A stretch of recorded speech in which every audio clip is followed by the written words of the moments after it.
Today I'm going to be reviewing these different Batman figures from different movies. And the four topics that I'm going to look at is the artwork from the box, the articulation from the figure, the accuracy that this figure has from its movie portrayal, and as well as the accessory that this figure comes with. And at the very end, I'm going to let you guys know what is the best Batman overall.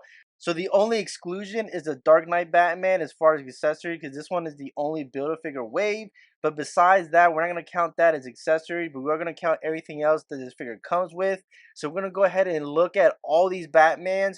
So the first Batman we're going to look at, not in any particular order, we're going to look at the Ben Affleck Batman. So we're going to look at the articulation from the Ben Affleck Batman from the Flash movie. He does have double jointed knees as well as double jointed elbows. He does have the toe articulation as well. And then when it comes to ab crunch, he is very restricted, so he really can't go too far up and down. His head goes up and down, pretty good in my opinion. Overall, articulation wise, I give this figure like a nice, probably like 8 out of 10 when it comes to articulation. The only downside is just the ab crunch is a little bit, but overall, this is a great figure as far as posing and articulation wise. And then next, we're going to look at the artwork from the box. So this box right here is really basic, nothing really crazy. Just got the Ben Affleck Batman on the back. It does have the Flash logo in the front. It does say the Batman, as you guys can see here. So this one comes with no accessories besides the data file card and the stand. But that alone is not really considered accessories. So when it comes to accessories, this is basically a 0 out of 10 because, it doesn't come with anything. So when it comes to accuracy of this figure, I feel like from looking at the trailer, it is pretty well accurate. Although there are some distinctive color differences between this figure and the Batman. But overall, it's really dope. It's really nice. The overall figure itself is pretty nice. I really do wish this figure came with accessories, but as far as likeness to the Ben Affleck Batman from the Flash movie, I give it like a nice 8 out of 10 as well. So overall, this is definitely a must pick up. So next we're going to look at the Batman, which is Robert Pattinson's version of the Batman. This Batman is one of the most unique versions of Batman. The movie was really top notch. One of my favorite Batman movies besides the Dark Knight trilogy. Now we're going to go ahead and look at the articulation of this figure. Just like the other Batman, this one does have double jointed knees. It does have double jointed elbows. He can barely go up and barely go down. When it comes to left and right, he really can't because it's restricted from the cowl. As far as we're going to look at articulation, this is probably like a nice 7 out of 10.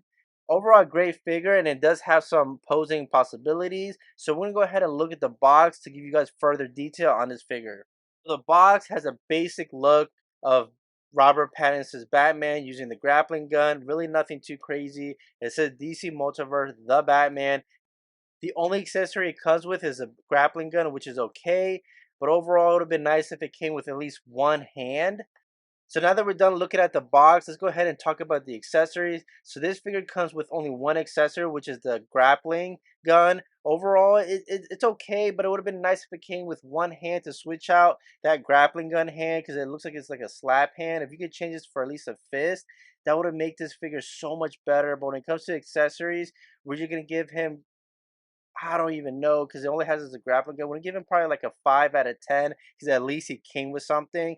So next we're going to talk about the likeness of this figure to Robert Pattinson's. I think this one is really good as far as accurate wise. It looks exactly like the way I would picture the Batman from the movie. The only downside, it would have been nice if it had some weathering to it. Overall, not a bad figure, really accurate. I have really nothing bad to say about this figure. As far as accuracy wise, I'll probably say this is a nice 7 out of 10. So next we're going to look at the Christian Bale Batman from the Dark Knight series. This figure right here is one of my favorite Batman movies, as well as my favorite figure among all of these besides that Ben Affleck Batman. But man, this figure alone, I'm probably going to spend a little bit extra time on this figure just because it looks so dope. So when it comes to articulation, this figure doesn't hold back at all. It does have double jointed elbows, which is actually pretty dope in my opinion. He has the ability to move his head all in different positions because his head isn't really restricted all that much. So overall, you can get really good poses with the way, the Batman can look around. Sense of ab crunch, as you guys can see, he go up and down pretty freely.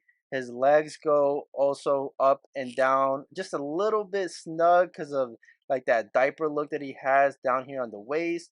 He does have double jointed knees, which is also really good. He also has that toe articulation as well. Now, the only kind of articulation this figure doesn't have right here in the thighs, overall is pretty good in my opinion. Now, if you had to ask me what the articulation is for this figure, in my opinion, rating it, I would give this figure like a nice 8 out of 10 in my opinion. He moves pretty good. He's really not that stiff. Overall, the posability of this figure is pretty up there. Now, if we're gonna look at the box of the Dark Knight Batman, and don't forget that we're not gonna consider the Build-A-Figure Wave piece as far as accessory wise, because it technically doesn't really count because it's not really an actual accessory. So go ahead and grab that box. So here we have the Dark Knight Batman box, which is actually a massive box because it does come with two pieces of the Build-A-Figure Wave Bane, which is both his left and his right legs. Now the accessories that this figure comes with, three batarangs and a grappling gun, which is actually pretty dope. As far as accessories, you cannot go wrong with all that stuff that it comes with. You cannot include the stand or the data file card, but everything else included is definitely top notch. I'll definitely give that a 7 out of 10 when it comes to accessory wise. And if you look at the back of the box, just has a big picture of Bane. Just shows you which piece comes with this set.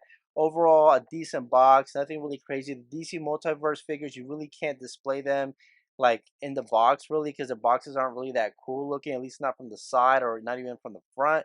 But overall, this is what the box looks like. So when it comes to the accuracy of the Christian Bale Batman, this is I think one of the most accurate figures out of this whole wave, at least from what I could tell. The Michael Keaton one, I think that's pretty good too, but I haven't seen the movie. And my opinion is light on the Michael Keaton Batman, but when it comes to the Christian Bale, I think as far as likeness wise, this figure right here is probably like a 9 out of 10. The overall likeness that this Batman had to the movie adaptation of The Dark Knight is really up to par. 8 out of 10 most definitely. I mean, you can give it a 9 out of 10 if it had a little bit more detail as far as paint application, but everything else is really cool. I really do wish that it came with a cloth cape. I think if he had a cloth cape, definitely would have been a 9.5 out of 10 as far as accuracy wise, just because it looks very sleek. I mean, overall, it's great. I love this figure. This is probably like my top 5 Batman figure of all time, in my opinion. So overall, a great figure to pick up. And then we're gonna look at probably the cons at the end of the video because the cons are very subjective depending on your opinion. But overall, we'll talk about that at the end of the video. So next we have Michael Keaton's Batman, which I'm glad to see him back. It's been a while since you've seen this iteration of the Batman. Definitely looking forward to see him in the Flash movie. So we're going to go ahead and look at the articulation of this figure. So this figure does have double jointed knees, just like the other Batman figure, as well as double jointed elbows. He does have an ab crunch, which it is slightly restricted just because, you know, like the way the armor and the plastic. And when it comes to his ability to look up and down, it is also limited. It's very stiff as well. He really can't, he can turn his head left and right, but it really can't tilt it left and right. Up and down is really restricted as well. Now that we're done looking at the articulation, let's go ahead and look at the box of this figure. So the box of the Michael Keaton Batman is just as basic as any other DC Multiverse figure. You have Michael Keaton on the back.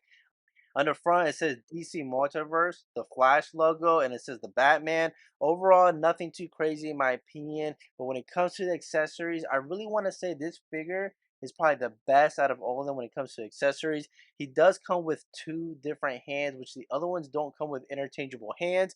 He comes with one batarang and one grappling gun, as well as the stand and the data file card.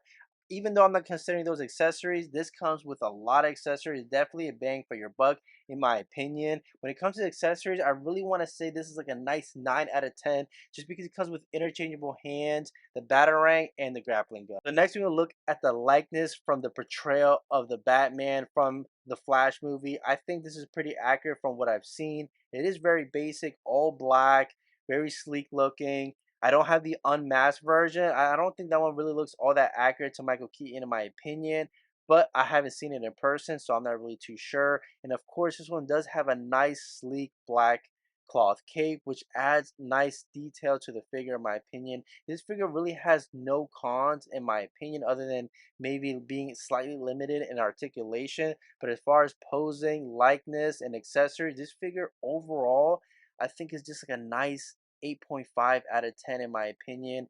And when it comes to likeness, is about the same, probably like an 8 out of 10 when it comes to likeness. The only reason why I'll probably say it's kind of weird because the eyes do look a little bit weird because they do look a little bit offset to the left. Overall, that's really has nothing to do with likeness, but it's just something that I'm gonna take away from this.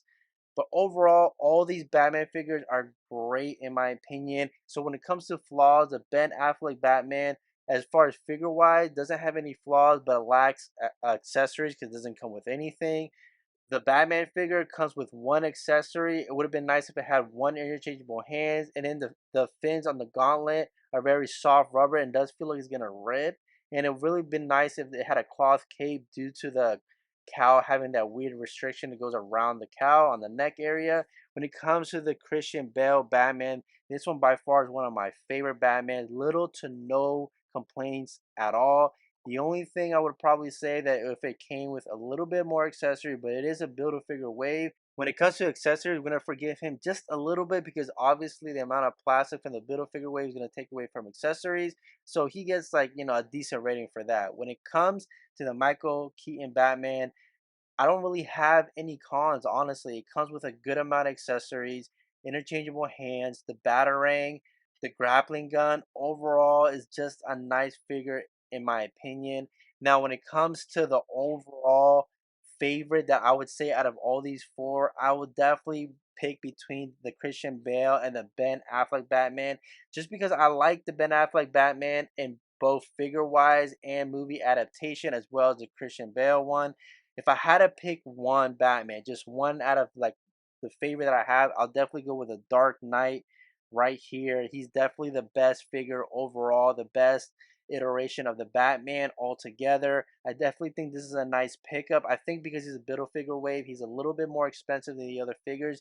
The other figures are usually around $19.99, maybe $22 because GameStop seems to tax on their figures anyways. But if you can catch these on sale, it'll be a must pickup. I know I got the Batman on sale for like $15, and I do have the unmasked version of the Batman, which I'll probably do a video on it a little bit later. You guys let me know down in the comment section below what is your favorite Batman and what is your favorite on-screen Batman, and which iteration of the Batman do you think portray these figures a lot more to their likeness. And if you guys like this kind of content, check out the other playlists that I have of my other DC Multiverse figures. And I'll see you guys in the next video.